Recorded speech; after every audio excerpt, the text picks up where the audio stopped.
Paris Olympics ഫുട്ബോളിൽ അർജന്റീനയും മൊറോക്കോയും ഏറ്റുമുട്ടിയ മത്സരം സംഭവബഹുലമായാണ് അവസാനിച്ചത്. ഇഞ്ചുറി ടൈമിൽ അർജന്റീന സമനില ഗോൾ നേടിയെങ്കിലും 2 മണിക്കൂറിന് ശേഷം അത് വീഡിയോ റഫറി നിഷേധിച്ചു.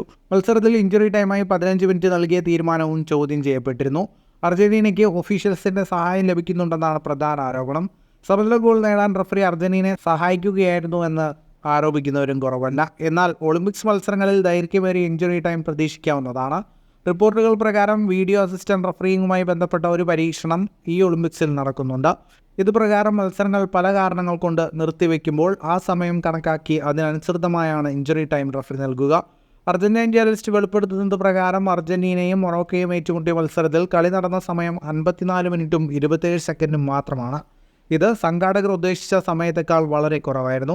ഇതുകൊണ്ടാണ് കൂടുതൽ സമയം ഇഞ്ചുറി ടൈമായി റഫറി അനുവദിച്ചത്. ഒളിമ്പിക്സിൽ കൂടുതൽ സമയം ഇഞ്ചുറി ടൈമായി അനുവദിച്ചിരിക്കുന്നത് ഈ മത്സരത്തിൽ മാത്രമല്ല. ഗിനിയയും ന്യൂസിലാൻഡും ഏറ്റുമുട്ടിയ മത്സരത്തിൽ 11 മിനിറ്റും ഇറാഖും യുക്രൈനും തമ്മിൽ നടന്ന മത്സരത്തിൽ 12 മിനിറ്റുമാണ് ഇഞ്ചുറി ടൈം നൽകിയത്.